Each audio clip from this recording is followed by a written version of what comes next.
Suzy and Jonathan Lamb, who were both vice presidents at one point, claimed that while they were students at Daystar, their mother, the late President Joanie Lamb, and her associates repeatedly tormented and spiritually tortured them. They state categorically that on July 11, 2023, Joni called a meeting with Jimmy Evans, founder of Exa Marriage, and shocked the couple. Janie humiliated her son by accusing him of being infatuated with his wife, and on a video that Jonathan and Susie included in Roy's report, Evans informed them that they were obligated to bow to their mother because she spoke for God. Jonathan prayed so that he may hear God's voice.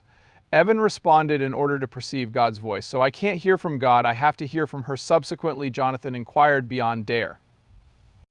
He responded, "What she says is God and dare. This is the voice of God and dare." As TR previously reported, the contentious gathering took place almost 2 years following Jonathan's discovery of a family member engaging in sexual activity with his daughter, which led him to accuse the individual of molestation.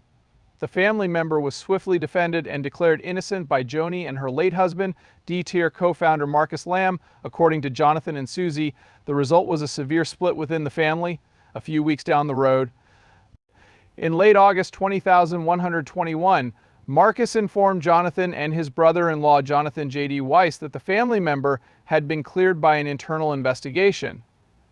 After Jonathan and Susie learned about the investigation's shortcomings at a later date, Marcus passed away unexpectedly in November 2021 from complications associated to COVID-19. On June 10, 2023, Joni tied the knot with Doug Weiss, a sex therapist who is a regular on daytime television. No, Jay Weiss is not Doug's relative. 2 months after Marcus passed away, on January 27, 2022, Doug and his 30-year married wife filed for a divorce. Meeting with Evans in July 2023 was an effort to openly promote Joan's second marriage, according to Jonathan and Susie. The children and wives of Joan did not approve of her marriage to Weiss, since they believed that Weiss lacked biblical justification for divorcing his wife and that Joni had committed adultery by marrying Weiss, according to Jonathan and Susie. Denise Boggs, Daystar's longtime friend, penned a heartfelt letter to Joan's family, pleading with them to intervene just 2 months prior to the wedding. In addition to her familiarity with T, Boggs had previously counseled the Weiss wedding party, which included Doug and Lisa. Divided into, according to Boggs' writing, she had confided in Joni about her concerns regarding Weiss, but Joni refused to listen to me at this point. According to the Bong, Weiss is a wolf in sheep's clothes, and he was deceiving Joni. Bong stated that he lacks the qualifications for such a prominent role, and she elaborated by saying that Joni had reservations about divorce until the Daystar platform deceived her. An influential Christian television network has fallen victim to the enemy's mockery of marriage. 2 days after receiving the letter, Jonathan gathered his family together to speak with Joni, but Joni only granted them 60 seconds to express their emotions as Jonathan informed TR, "All I see from us is fear," she exclaimed, before bolting out the door to board Doug's plane to New York. After Doug and Joni were married, Jonathan remarked, though they were still unhappy about the marriage, Jonathan and Susie were requested to read a viewer's comment on July 5, 2023, that lauded Joan's recent marriage to Towai. They were afraid doing so would show their support for the marriage, which would have greatly angered Joni, so they declined. As a result, Joni met with Evans, who in his 2017 book Broken Trust consultant and pastoral coach, for broken trust equated Joan's desires to those of God and Satan. According to Remy D, spiritual abuse occurs when someone exploits their faith or perceived connection with God to manipulate behavior for their personal benefit. Jonathan was asked, if God came to you right now and told you that you made a mistake, would you fix it? According to his and Susie's account on the meeting tape, it is precisely what Evans and Joni were doing. Happening without a doubt naturally though you aren't, Jonathan does respond. According to Evans, the answer is no yet. God remains silent and unheard. Praying with Joey, Jonathan explains, God spoke to you through me. And Joey says, he spoke to you through Jimmy. Joni and Evans bolstered their control over Jonathan and Susie by drawing on their ministry expertise. Jonathan, it's a spirit that you won't listen to authority and experience as well, Evan explains. Was the Spirit speaking to you? Working with couples is something I've done for the past 41 years as a pastor. No, I don't think so, Joni says in response. When compared to the other people here in this conference, your level of experience is negligible. After Joni's absence, Jonathan wanted to know who was responsible for her and what her role was, so he approached Evans with the question, to which Evans said, "I'm on the board, Sir Jonathan." Responses the sole members of the board that day were Jonathan, Joni, and Tom Callender, a lawyer and Joan's longtime friend. TRR said, "Yeah, but individually you're not her accountability. Individually you're her employee." Evans claims that no one else is to blame for her acts because she is God's spokesperson in Daystar. In response to Jonathan's complaint, Evans cites Romans 13 to show that we should submit to every authority since it was established by God. Jonathan raises the same objection, stating that it is none of your concern that they are trying to determine who is to blame for her behavior in Daystar. If you can't follow her instructions, Evans says you shouldn't be here. Joni concludes, "Tell them what the Lord told you about stubbornness and what it leads to based on what Evans has gathered. The Lord said to Saul, rebellion is the sin of witchcraft." It likens being defiant to worshiping a false god since it is as sinful as idolatry. This is due to the fact that you have been adoring your own opinion with Doug Weiss earlier in the discussion, which is a hallmark of stubbornness. Jonathan is also warned of what is to come as Joni accuses him of elevating his viewpoint to the status of an idol. God wouldn't be pleased with this, explains Joni, and you've opened yourself up to demonic activity in your family and with your kids by your rebellion against me, he points out. On the other hand, Jonathan and Susie see it as a form of rebellion. Sometime during the meeting, Joni warns, "You'll bring a curse upon you and your kids." The sex abuse accusations from 2021 are cited as an example of how Susie is allegedly acting on her emotions. This demonstrates how untrustworthy Susie's ideas are. Knowing that a family member would prefer that I not disclose the issue to you, I will not do so. Joni informs Evans that a family member was involved in a tragic incident, but that she drove that item for a long time, and that both Susie and Jonathan were certain that he was doing something he wasn't. Nothing has changed. Nothing has changed. After 15 minutes of tension, Joni and Susie get into an argument over Susie's decision not to read the viewer comment, which reads, "If I'm not comfortable, then I have to stick with my convictions."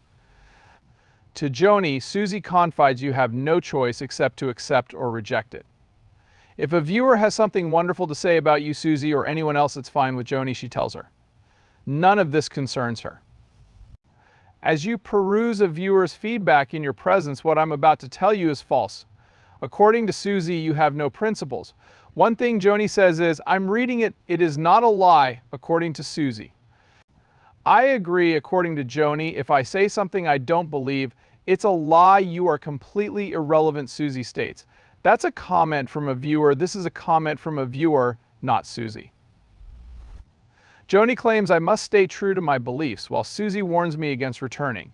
Joni threatens termination if an employee is unable to find even one positive review of Doug. Stay away from here. The green room isn't going to happen. Your inaction following Susie's dismissal is on full display in Jonathan and Susie's Daystar performance. Jonathan is the center of attention as Jimmy and Joni repeatedly ask him to read the message aloud. Jonathan begs Joni to fulfill his every desire. Your promise to obey my commands is all I need to hear. In Joni's words, it's over. Please just stop talking to me. Please spare me the details of your religious views.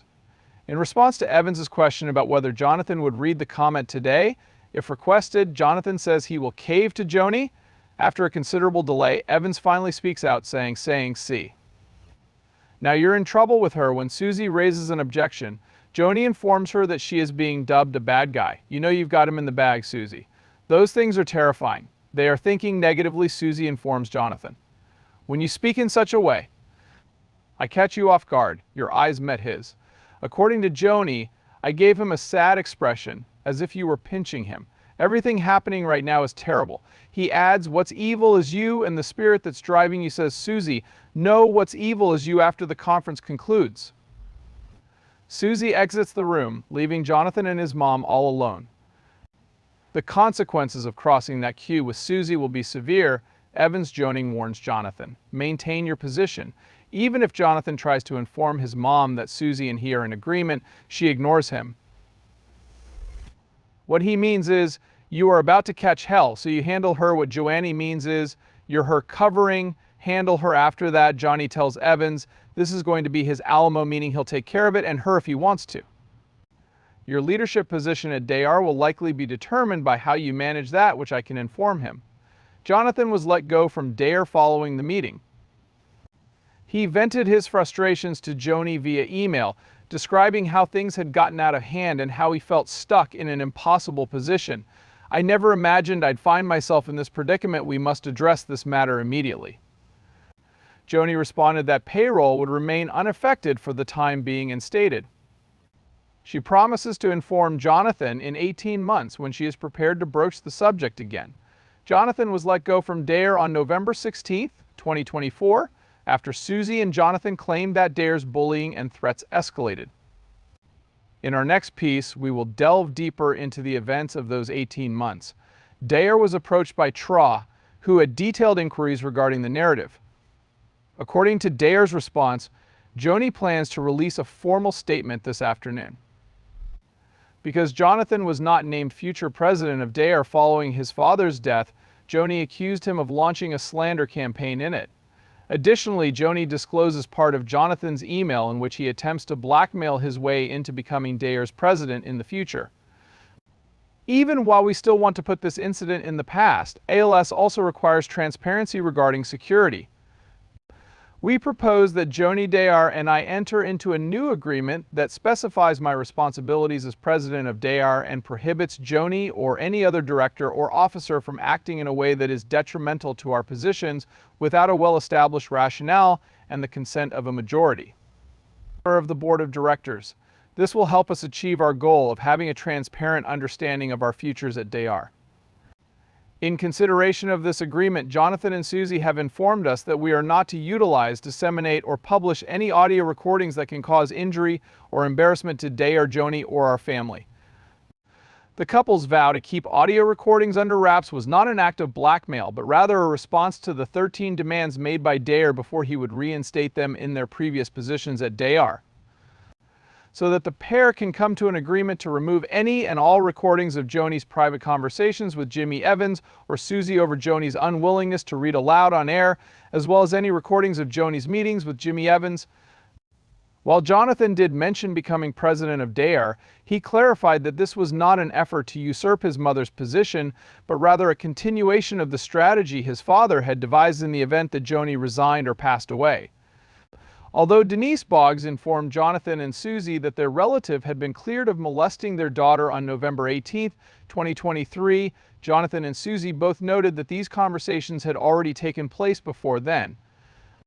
The Coops claimed that at that moment they were no longer concerned with their work and instead sought justice.